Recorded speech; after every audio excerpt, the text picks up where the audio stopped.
Olá! O Brasil registra o maior número de transplantes de órgãos em 10 anos. Olha, dados do Ministério da Saúde apontam que em 2023 houve aí um aumento de 17% em doações em comparação ao ano passado.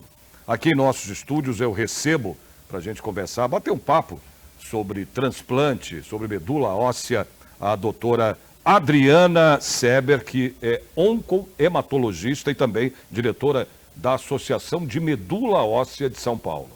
Recebo também aqui em nossos estúdios o enfermeiro, né, o Tomé, né, Tadeu Tomé, não é isso, Tadeu? Eu queria que você é enfermeiro, você falou que é médico, não é médico especializado, nem nada, não tem nada a ver com de ser médico não. de doação, é só enfermeiro mesmo. Exato. De uma associação da...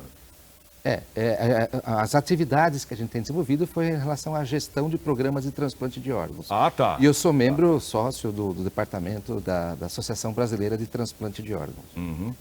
Perfeito. Muito mais importante do que o médico. Do que o médico, olha, tá vendo? Tá vendo, doutora Adriana?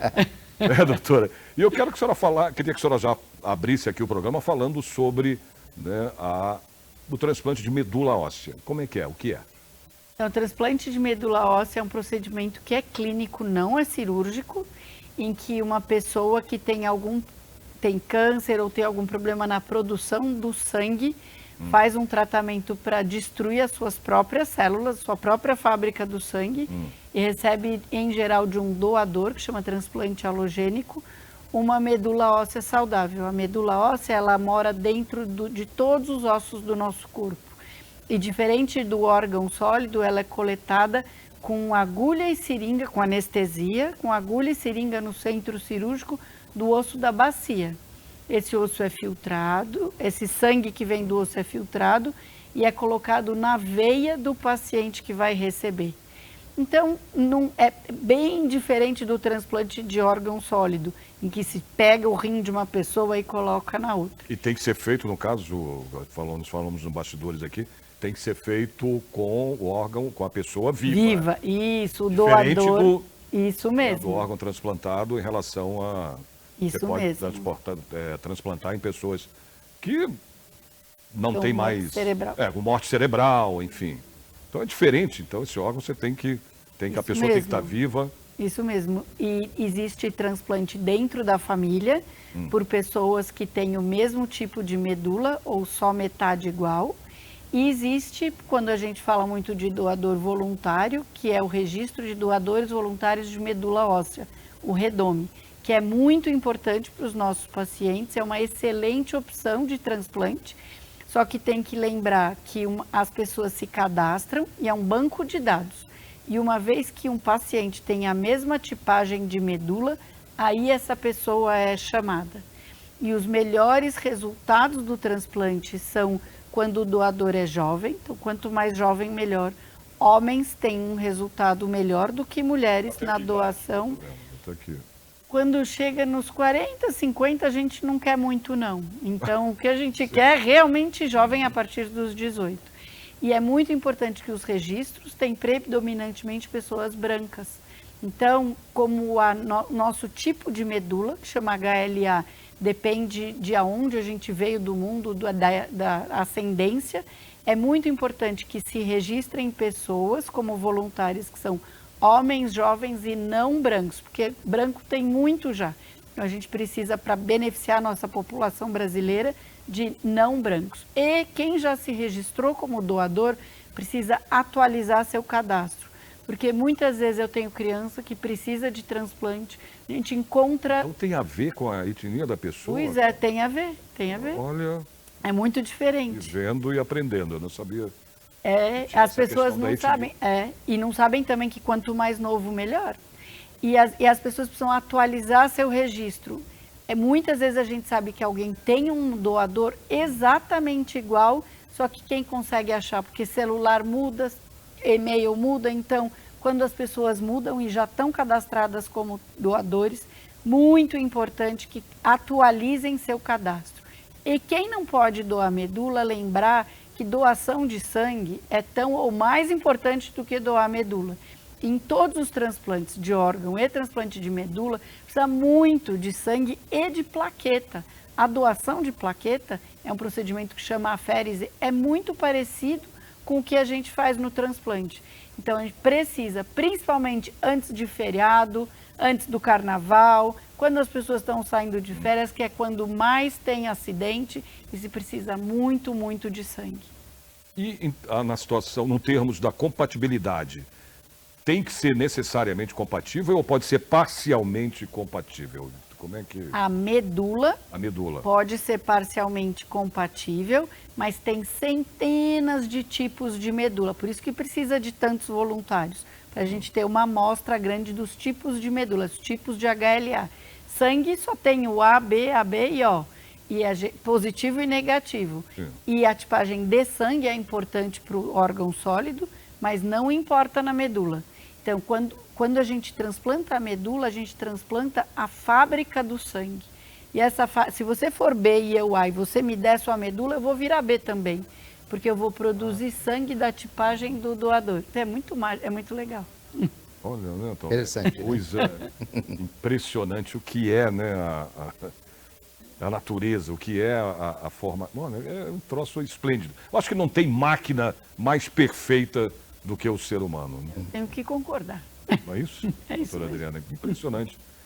Tomé, explica pra gente então o transplante de órgãos. E para os órgãos, às vezes não tem, alguns órgãos não tem toda essa riqueza de detalhes, né? O fígado, por exemplo, a doação entre uma pessoa viva, né, que doa metade do fígado para uma outra pessoa, ou aquela pessoa que está em morte cefálica e doou, pode ser somente o grupo ABO, né? Não precisa nem ser positivo ou negativo, para o fígado e para o coração, por exemplo. O rim já é mais complicado, ele já tem que ter o ABO, o RH e o HLA, que é uma proteína que fica na substância, nos leucócitos lá, que precisam ser compatíveis também. Então, cada órgão tem a sua especificidade, Sérgio. E qual o órgão mais transplantado?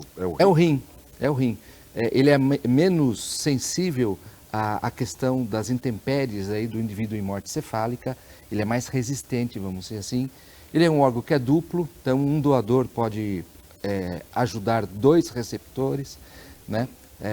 Agora, órgãos como coração e pulmão, eles são mais difíceis de ser doados por conta do envelhecimento, como a doutora Adriana falou, tem muito mais a ver com jovens que podem doar do que pessoas um pouco mais com a idade avançada e que podem ter risco de problema na coronária, né? As coronariopatias, e que tem que ter a segurança para o receptor. Então, o rim é o mais doado, seguido por fígado, aí depois nós temos o pâncreas, coração, pulmão, intestino, né? E os tecidos, né? A gente está recuperando agora, o senhor começou falando no começo do programa, esse aumento de 17%, mas ainda é insuficiente perto da fila de espera. Nós temos hoje quase 60 mil pessoas esperando por um órgão e para a córnea. Esse é um recorde no Brasil de pessoas esperando. A pandemia atrapalhou muito, nós tivemos uma queda muito grande das doações e, consequentemente, dos transplantes. E agora a gente está retomando devagarzinho, numa velocidade ainda pequena, mas precisa acelerar mais, porque o número de pessoas que aguardam em lista de espera, muitas delas não aguentam, Sérgio. O ano retrasado foram 2.600 mortes de pessoas, é um óbito a cada 3 horas. Então, assim, as notícias são boas, né, doutora Adriana, que está aumentando, mas ainda assim nós temos muito trabalho pela frente. Doutora Adriana, a que se deve também, se o Tomé quiser responder, essa questão da doação de órgãos de... Né, as pessoas, eu não sei o que é, se envolve ainda religião, né? São fatores aí que que eu acho que a gente precisa rever isso, né, gente? Porque as pessoas estão ali à espera de um órgão para viver e o próximo ali, ou a família, não deixa doar por uma questão religiosa, por exemplo, como eu citei agora, doutora Adriana. Mas acho que é uma minoria, porque as pessoas acreditar para todo mundo, acreditar que aquela pessoa que a gente está vendo lá na UTI, quentinha, está de fato em morte cerebral. é uma coisa que dói o coração da gente. Ver teu irmão lá na UTI e aí entubado, em geral, depois de um acidente, porque são sempre coisas de repente, né? Dificilmente é um processo. Então, são pessoas que se acidentaram, pessoas que tiveram um acidente vascular cerebral, um derrame muito extenso. Então, é sempre uma morte que veio de uma maneira inesperada. Sim. Então, dói muito no coração. E aí, é um trabalho de formiguinha, educar as pessoas para que quando a morte cerebral vem, infelizmente é morte mesmo. Não é um coma que a pessoa vai acordar, não tem mais volta. E aí, o não ter mais volta, se a gente consegue devagarinho levar para as pessoas que isso é verdade, que não tem volta, mas o coração daquela pessoa, o coração do seu irmão vai bater no peito do outro que precisa, o rim vai ajudar o outro a não precisar daquela máquina de diálise, vai ajudar o outro a respirar. É muita vida que pode vir de uma doação, muita vida. Então, eu acho que a gente precisa educar as pessoas. É alguma coisa que eu acho que a gente devia levar na escola, para que as pessoas saibam que é tão importante essa doação. O único que não precisa da morte cerebral é a córnea. E córnea a gente consegue muito mais, né, Tomé? Sim, exatamente. E as religiões são todas favoráveis. Todas elas pregam a caridade, o amor ao próximo. E doar órgãos, medula, doar o tecido, Mas por que a gente é um gesto ainda tem de tão caridade. pouco ainda é pouco, ainda é insuficiente Nós temos a doação de órgãos aqui no Brasil, gente? nós temos um grande motivo foi que a doutora Adriana apontou. Ainda o falta de conhecimento do que é morte encefálica. É aquele indivíduo que foi trabalhar de manhã, que está tudo bem e de repente tem uma doença, uma dor de cabeça muito forte, ou cai de moto, faz um acidente.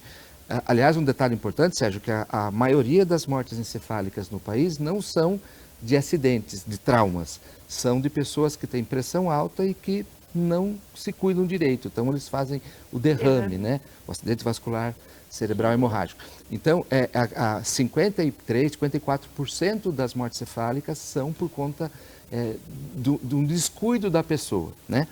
E são eventos, Sérgio, que está tudo bem, de uma hora para outra a família é avisada de que aquele indivíduo está passando mal, foi para o hospital e entra em óbito, né? Numa situação que a gente chama de morte cefálica, que ele está dentro de um ambiente hospitalar, ele está entubado, está tomando o remédio na veia para o coração bater certinho, na força certa, e aí o cérebro dele, o encéfalo dele, que é o responsável pela vida, está morto. Então, nessa situação, que você, como a doutora Adriana apontou bem, o paciente está lá quentinho, você vê no monitor o traçado do coração, mas ele não está vivo. Exames mostram que não tem mais sangue no encéfalo. Quer dizer, a morte cerebral já ocorreu. Exato. E o que tem ali... Aliás, eu queria até saber da duração, né, por exemplo, para que o nosso telespectador entenda. Porque aqui, doutora Adriana Tomé, nós somos a casa do povo, né? Então, quanto mais a gente explicar para as pessoas que nos assistem, né, com uma linguagem mais popular possível, melhor ainda, para que o telespectador nosso entenda, né, o que é um transplante, ou outro assunto que a gente venha a debater aqui. Por isso eu peço sempre aos meus convidados aqui que tenham, quanto mais se falar, né, vamos dizer assim, popularmente para as pessoas, melhor, o nosso telespectador entender, né? Aliás, eu queria até falar com vocês, a senhora estava falando da conscientização e tudo. Nós temos um projeto de lei aqui que institui a Semana Estadual, né, de Conscientização e Incentivo à Doação de Órgãos e Tecidos, porque a gente tem também uma lei federal, só que a lei é a política, né, de conscientização. Quer dizer, a lei, a lei federal, ela te dá uma abertura para que você busque investimentos, né, para a questão do transplante de órgãos. E essa lei estadual, ela é, como eu acabei de citar, ela institui a Semana Estadual de Conscientização. Porque é muito importante, né, gente, a gente ter consciência, como a senhora acabou de falar. Eu queria que vocês falassem sobre esse projeto de lei, né, que tramita aqui ainda na Assembleia Legislativa, né, uma lei que seria, se virar a lei, será uma lei estadual, que vai ajudar já a lei federal que já existe, né? É muito importante, Sérgio, que as pessoas, na medula, a gente precisa, então, de homens, jovens e não brancos, porque o HLA, a tipagem de medula, ela varia de acordo com a etnia da gente, então os não brancos. E os doadores precisam muito atualizar seu cadastro no Redome. É super fácil, a gente entra na internet, no site do Redome, com um clique você atualiza seus dados. Porque é terrível ter um paciente que acha um doador que é exatamente igual a ele, o resultado do transplante é ótimo e a gente não encontra o doador porque mudou, porque não está, então precisa atualizar o cadastro. É muito importante. E essas grandes campanhas, então se a gente tiver isso no estado de São Paulo, a grande missão, eu acho que do ponto de vista da medula, é estimular que as pessoas jovens, homens jovens não brancos se cadastrem e que as pessoas atualizem seus dados no banco. E falar sobre morte encefálica, você não acha, Tomé? Porque precisa levar isso para as pessoas, o entender que aquele cérebro, infelizmente, não volta. E quando se fala isso em um ambiente familiar, sem a pressão, sem o estresse, na hora que, infelizmente, acontecer a morte, as pessoas lembram. E todo mundo que é entrevistado, Sérgio, para a doação de órgãos, 99% delas querem atender o último desejo daquele familiar. Então, quando a família já conversou, por meio dessas campanhas, por meio de divulgação, mídia, programas como esse, elas falam, olha, eu quero doar. E aí, muito tempo depois, se isso acontecer, eles vão atender o desejo. Eu já entrevistei famílias que não eram doadora de órgãos, olha, eu não sou, mas meu pai disse que era, então eu vou autorizar. E também já entrevistei famílias que falam assim, olha, eu sou doador, mas minha mãe falou que não queria, então eu vou respeitar a vontade dela. Então, na verdade, esse último desejo, ele é atendido. E esse projeto de lei que tramita aqui, ele está em consonância, ele está indo junto com a lei aprovada em setembro do governo federal, a Lei Tatiane, que exatamente visa dar subsídios, recursos para que sejam feitas campanhas em escolas, sejam feitos indicadores, a gestão nos estados brasileiros para que aumente o conhecimento da população brasileira dos benefícios da doação. As pessoas precisam comentar, elas precisam falar em casa, olha, eu quero ser doador ou não quero ser doador. Aí, não quero por quê? Gera até uma discussão saudável na família, mas é importante conversar, porque na hora que acontecer o evento triste, que é a morte de alguém, você ser abordado, entrevistado para a doação de órgãos, muito difícil. É difícil de você resolver ali e muitas doações acabam não acontecendo.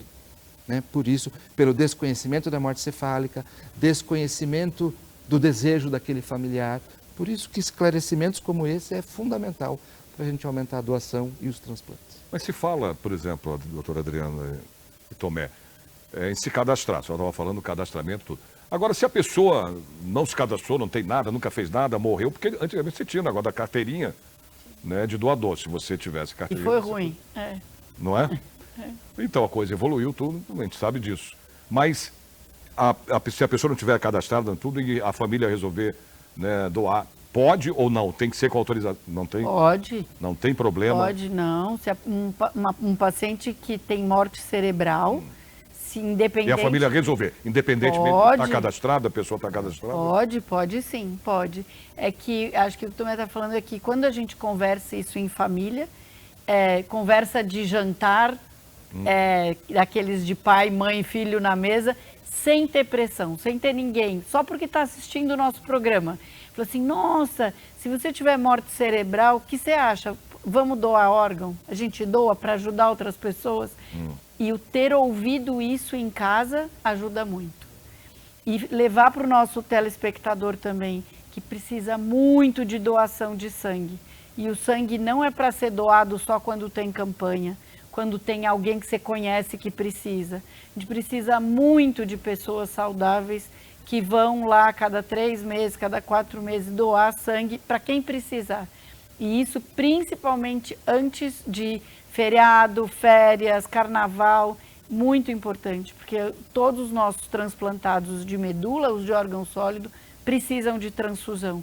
E a gente precisa muito dessa E cultura a pessoa também. as pessoas precisam saber por que a senhora está dizendo isso antes de carnaval, antes de qualquer festa, só para que eles entendam como é que são as Porque coisas. quando Vai lá. tem festas, além do estoque estar menor, porque não tem doação, porque ninguém quer ficar lá doando sangue, quando acontecem acidentes.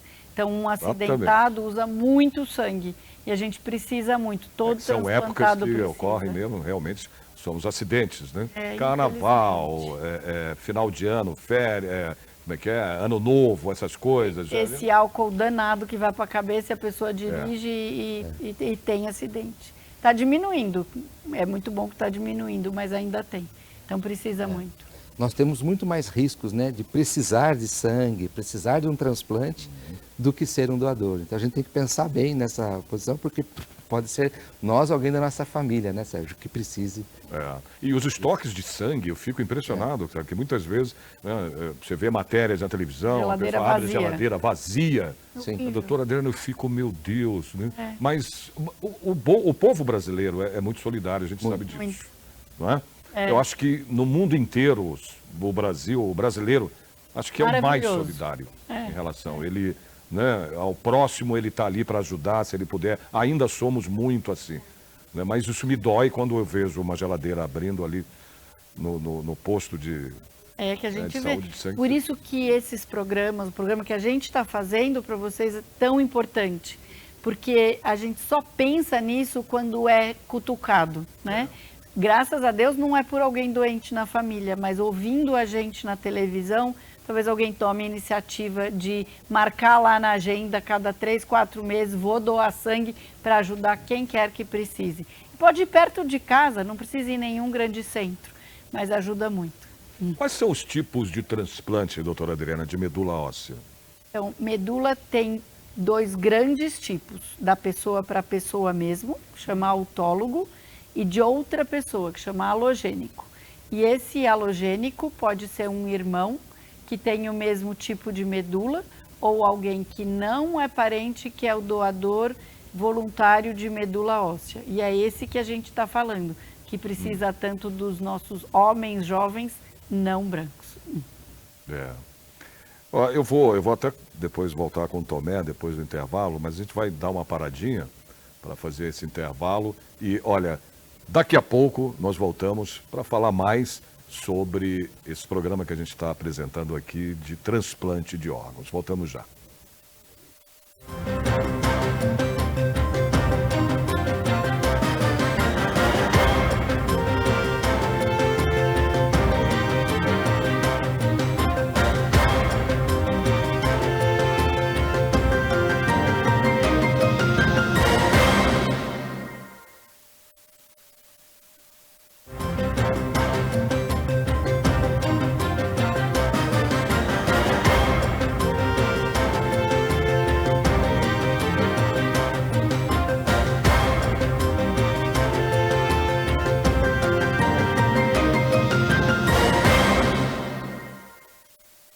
Muito bem, estamos de volta com o programa Lesp em Pauta, falando hoje aqui sobre transplante de órgãos.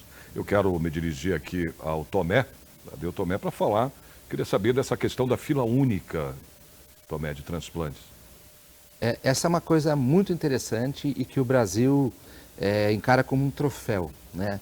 O Brasil conseguiu, Sérgio, da noite para o dia, em 97, transformar um sistema público de transplante claro, transparente, seguro, e que a gente tem hoje a lista única de espera, que é algo auditável, que a gente possa confiar.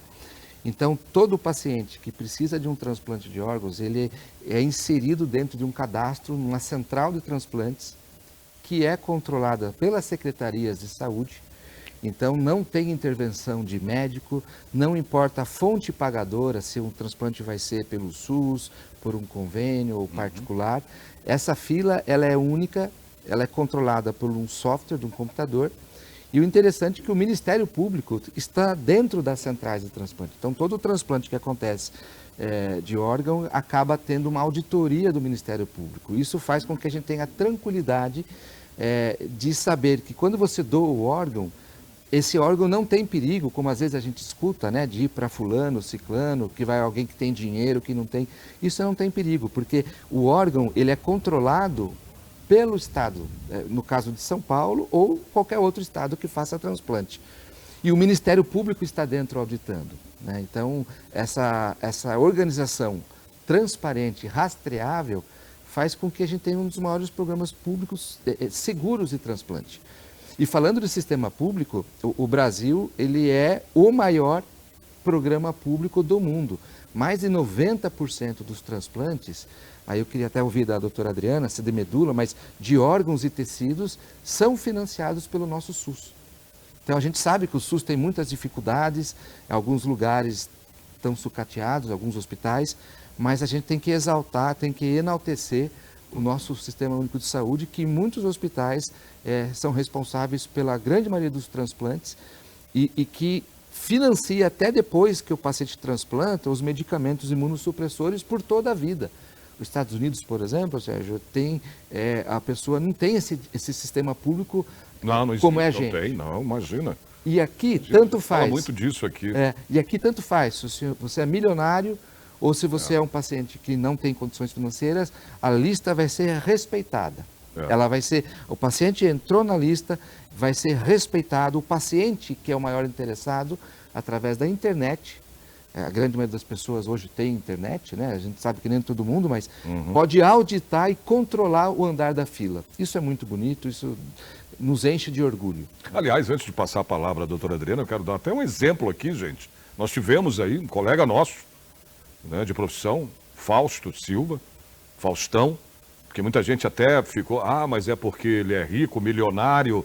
Eu queria até que você falasse disso, né, dessa questão da fila que você está comentando agora. Muita gente chegou a cogitar, mas ele é o Faustão, é o Fausto Silva, então, em menos de uma semana, parece, se eu não me engano, ele teve o coração transplantado, né? Sim. Exatamente onde eu quero chegar é nisso que você estava falando agora, né? Se tem como, não tem como burlar essa fila, não tem como você... Porque é bom deixar claro isso. Porque você fala, mas ele é famoso, é conhecido. Não existe isso. É uma pena que o brasileiro tenha esta desconfiança. Mas teve, que é um eu vi indicador, comentários, principalmente na internet. Né? É um indicador ruim para o nosso país. Mas eu entendo e é totalmente legítima essa desconfiança. O fato é que assim, nós fomos muito acionados nesse período e foi bom porque todo mundo foi esclarecido nesse quesito. A fila a gente chama de lista única, mas na verdade, Sérgio, ela é um cadastro técnico único. Então a doutora Adriana falou, nós temos 4 tipos sanguíneos, então não é uma mesma fila. Dentro da fila sanguínea do grupo A, eu tenho pessoas que pesam 120 quilos e tem pessoas que pesam 20 quilos. Então não dá para colocar um coração, um fígado, um rim, com essas desproporções que são anatômicas. Tudo precisa ser analisado. Então, né? Tem que ser... a fila de espera que a gente chama, a lista única, é um nome popular para a gente entender que ela é respeitada, mas o certo é cadastro técnico único, porque ela respeita o grupo sanguíneo, o fator RH, o HLA, que são esses exames mais detalhados, o tamanho da pessoa, o peso da pessoa.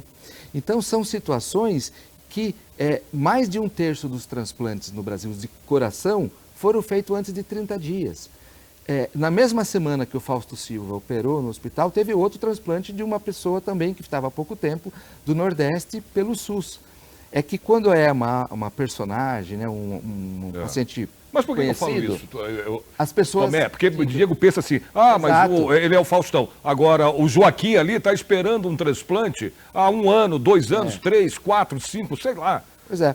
Mas não é assim, é o que ele está explicando. O grupo sanguíneo do você Fausto precisa saber. Silva, o grupo sanguíneo, se não me engano, acho que era B. Tipo B. Ele é mais raro, a doutora Adriana pode confirmar, do que um grupo sanguíneo A ou O. Fausto Silva, ele é uma pessoa grande, alta. Então, essas peculiaridades fazem com que a lista ela é única, mas tem esses critérios. Se uma pessoa já teve uma doença e o doador já teve a mesma, é compatível. Às vezes o doador tem uma doença, a pessoa não tem. Então, essas coisas todas que fazem com que a fila seja inteligente e beneficie quem tem que beneficiar, independente da fonte pagadora. Doutora Adriana. Medula é diferente, Sérgio, porque as doenças que levam ao transplante de medula óssea, em geral, são muito graves. E a pessoa pode morrer se não chegar logo no transplante. Então, são gargalos diferentes. E o paciente que precisa do transplante, precisa, antes de chegar no transplante, ao acesso ao tratamento oncológico. Então, muitas vezes o SUS paga, tem tratamento integral, mas a gente sabe que hoje existem muitos recursos no mundo da oncologia que não tem ainda no SUS e muitas vezes não tem nem nos convênios, que os pacientes precisam brigar. Nós vimos um programa recente de crianças brigando por imunoterapia para uma doença chamada neuroblastoma. A gente tem crianças brigando por uma imunoterapia para leucemia linfóide aguda. Remédios já aprovados pela Anvisa, com eficácia comprovada e que não chegam na veia das crianças, além das complicações virais. Então, diferente do órgão sólido, que em geral o paciente tem uma condição de saúde um pouco melhor, os pacientes com transplante de medula, principalmente nos primeiros meses, ficam muito frágeis e muitas vezes têm infecções por vírus e por fungos, por mofinho que tem na parede que pode pegar no pulmão do paciente e precisam de exames e remédios que muitas vezes não tem fácil nem no Sistema Único de Saúde, às vezes nem nos convênios. Então é um grande desafio para a gente o tratamento de suporte para esses pacientes, o continuar tratando, porque a gente sabe que as doenças são graves, as complicações são graves e o paciente pode até vir a falecer se não tiver o tratamento adequado. E a senhora estava falando, inclusive, queria falar do pós-transplante, da dificuldade, Isso, né? no pós-transplante. Então, tem vários tratamentos, exames que a gente precisa, que muitas vezes o paciente não tem acesso. E é um trabalho contínuo para levar para a Conitec, para ter política estadual, para ter política nacional, para que chegue nos pacientes, para dar ao paciente que precisa, onde quer que ele esteja sendo tratado, a melhor chance possível para se recuperar. E a medula, em geral, as pessoas tomam imunossupressor por alguns meses só. O órgão sólido toma para a vida toda, remédio. Medula não. Depois dos primeiros meses, a medula que a gente transplantou e o corpo do paciente vivem felizes para sempre. Não precisa mais tomar Você não precisa tomar imunossupressor, remédio? Não, bem diferente, bem diferente. A volta à vida normal é muito mais rápido. O transplantado de medula, se parar de tomar o remédio, se falta no SUS, se não pega no posto, não consegue comprar, está em maus lençóis, né, Tomé? Fica muito grave, pode perder o órgão que ele transplantou. E na medula isso é importante, mas por um período muito mais curto.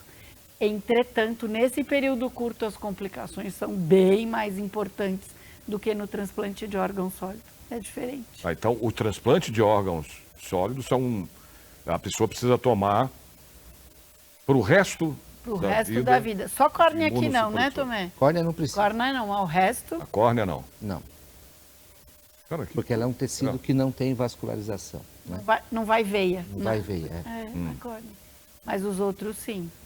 Então é um pouquinho para sempre. Na medula é a curto prazo. E esses pacientes fazem um casamento dos órgãos, né, com a equipe, com o médico, porque eles são, após o transplante, acompanhados semanalmente, depois mensalmente, até ficar uma vez por ano, mas os estados aí têm que se atentar com as questões das compras dos remédios, né, porque se faltar, aí é desastroso para todo mundo. Você imaginou, Sérgio, você fica anos na fila, chega a hora de receber seu coração, aí não tem o remédio no posto.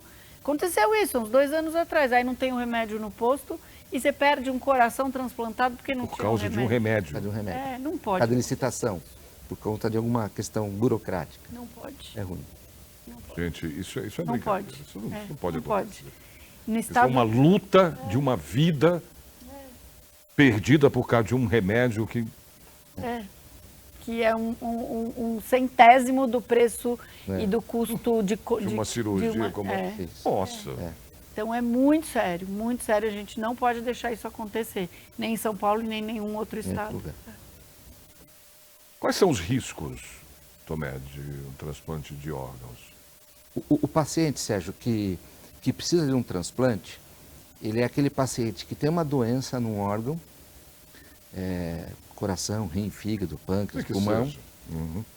e que essa doença já foi tratada de todo jeito. Já ter dado todo o remédio, com cirurgia ou sem cirurgia, todo aquele arsenal que a gente chama. É claro que é sempre bom a gente evitar uma cirurgia, isso é fato. Sim. Né? Não tem, se puder evitar. Mas por conta até dos riscos que a gente vai comentar, o transplante ele tem que ser o último tratamento. Tudo que podia ter sido feito para o seu coração, com cirurgia ou sem cirurgia, com remédio, foi feito e não tem mais solução. Esse coração ele está grande, está insuficiente, ou o fígado está com a cirrose. O problema do transplante é a rejeição, né, gente, também. Às vezes você faz um transplante, né, Tomé, Então. e depois de anos, às vezes passa anos, há uma rejeição. Então, a rejeição hoje não é o maior problema. O maior problema são as complicações cirúrgicas mesmo ou infecciosas.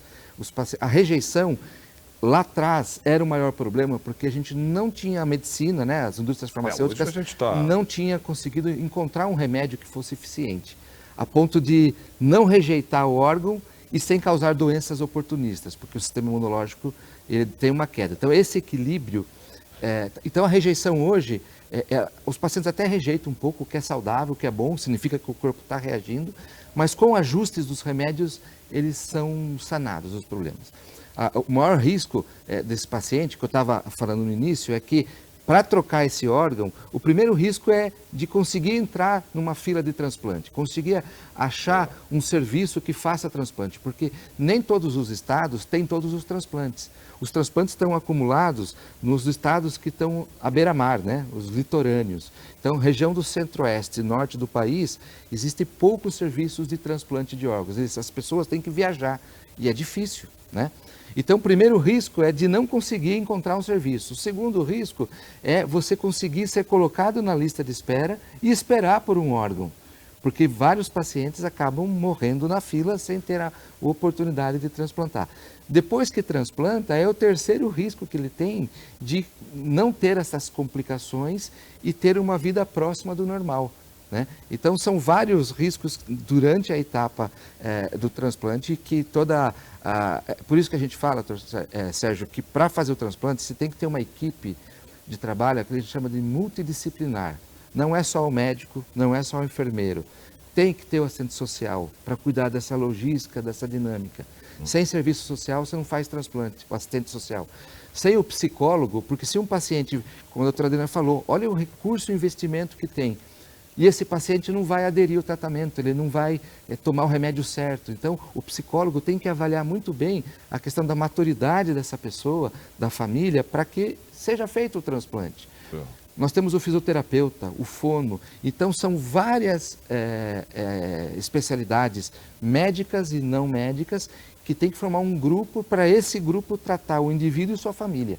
Para a medula, acho que também, né, doutora Adriana? É importantíssimo ter este vínculo e o olhar na família para que tudo isso vale a pena e o paciente fique bem, né? Quais são, já falando nisso, quais são os cuidados, doutora Adriana, que o paciente transplantado de medula óssea tem que ter? Depois que faz transplante, então o transplante para o nosso ouvinte lembrar, espectador. Para o nosso espectador lembrar. O ouvinte seria o rádio, né? Tá vendo como antiga. Ela sabe, a doutora sabe. O paciente vai tomar remédios para destruir a produção de sangue dele, que não dá para fazer isso com cirurgia, então é quimioterapia, às vezes radioterapia, e vai destruir uma medula que tem defeito ou que tem câncer. E depois disso, o doador, em geral, dura mais ou menos esse preparo uma semana. O doador, que eu já sei quem é, que tem o mesmo tipo de medula, vai para o centro cirúrgico. E no centro cirúrgico, com anestesia geral, deita de barriga para baixo. E do osso da bacia, a gente coleta com agulha e seringa. Isso vai para uma bolsa, é filtrado. O paciente recebe pelo sangue por um catéter que fica no sangue, perto do coração. E aí esse paciente fica 2, 3 semanas para se recuperar, para a medula do doador e para dentro do osso dele começar a produzir sangue, e a gente vê no hemograma que as células estão sendo produzidas. Só que essas células são bem novinhas, como de um bebê que acabou de nascer. Sim. Não sabe se defender de nada. Então, nesse período, 2 coisas mais importantes que podem acontecer. Uma é a infecção, porque essas células não sabem brigar contra as coisas que a gente aprende na vida a brigar. E outra, quando faz transplante halogênico, então de alguém que é um doador, essas células podem reconhecer a pessoa como estranha. Pode falar, esse aqui não é meu corpo, e atacar. Chama doença do enxerto contra o hospedeiro. É a medula do meu irmão, que está dentro do meu sangue e que olha para o meu corpo e fala, putz, não estou no corpo certo, e ataca. Que nem se fosse uma bactéria, um fungo. Então, essa doença do enxerto contra o hospedeiro pode também ser grave. E aí existem muitos remédios que sossegam o sistema imune, como no transplante de órgãos sólidos, para que a gente possa fazer com que o corpo, a medula do doador e o corpo do paciente entrem em um acordo e aí depois pare de tomar remédio até os 2 vivam felizes. Só que você acredita, Sérgio, que na medula só tem pelo SUS um remédio aprovado? No transplante de órgão tem um monte, só que no transplante de medula já mandamos para a Conitec, já conseguimos várias aprovações, só que o laboratório não escreveu na bula do remédio que é para transplante de medula. Porque transplante de medula é uma gota perto do que tem de transplante de órgão. E a gente não consegue que chegue na boca dos nossos pacientes. Não consegue. Então, os pacientes que fazem transplante de medula sofrem muito, porque não têm acesso aos imunossupressores que o transplantado de órgão sólido tem. Isso não está certo, é uma bandeira que a gente leva sempre. Precisa arrumar. Existem alternativas ao transplante de medula óssea? Em geral, o transplante de medula óssea é feita para dar para aquela pessoa uma chance maior de cura. Algumas vezes sim, existe alternativa, algumas vezes a gente pode ir por um outro caminho, mas outras não. Então, muitas vezes, sem o transplante de medula óssea, e num prazo pequeno, porque medula não espera também, são doenças muito graves, muitas vezes não tem outra alternativa, a única chance de cura daquele paciente é o transplante de medula óssea. A única coisa que tem de alternativa ao transplante é a imunoterapia, que a gente tem visto na televisão, as células CAR-T, são células do próprio paciente, que a gente leva para o laboratório, modifica geneticamente, ensina a brigar contra a leucemia, o linfoma ou o mieloma e devolve para o paciente. Já existe até no mercado dessas células CAR-T, mas muito caras e muito difícil o acesso. O Brasil, esse ano, está começando a fazer isso no sistema público de saúde, através de um programa de produção de células em São Paulo, tem um pouco em Ribeirão, tem uma fábrica enorme para fazer células para imunoterapia, e se Deus quiser vai conseguir fazer com que alguns dos pacientes não precisem do transplante de medula. Mas ainda tem bastante para a gente trabalhar, para que isso seja verdade e chegue a todos. Tomé, quais são as taxas de sucesso no transplante de órgãos hoje? Elas variam conforme o órgão, né? Existe um indicador que a gente chama de sobrevida ou sobrevivência do paciente e a sobrevivência do enxerto. Existe uma média nacional. Um paciente que transplanta o fígado, ele tem em média aí 90%, 85% a 90% de chances de estar vivo aí no primeiro ano. E essas taxas, depois, ao longo dos anos, ela tem uma leve queda. A maior queda é do pulmão, né? Os pacientes pós-transplante de pulmão têm uma sobrevivência de 50% em 6 a 7 anos. De coração, é 70%. O pulmão é o mais complicado? É o mais complicado por conta das infecções, cirurgia grande no tórax, né? O rim é mais tranquilo. E o rim, se der algum problema no rim, rejeitar o rim, ele pode ser retirado e a pessoa vai para diálise. Transplante de fígado? Sim. Faz de Como é fígado. que é? A do fígado ele é mais... Essa é a Menos- taxa de 80% que eu falei no Ah, de início. 80%. O Isso. intestino é complicado também, O né? intestino é muito complicado. Tem poucos transplantes, porque ele é muito mais delicado de você fazer o manuseio após o transplante. Mas a gente precisa fazer, porque essas pessoas que não fizerem, 100% estariam mortas se não fizesse o transplante. Lembra que o transplante é a última indicação de uma conduta médica, né?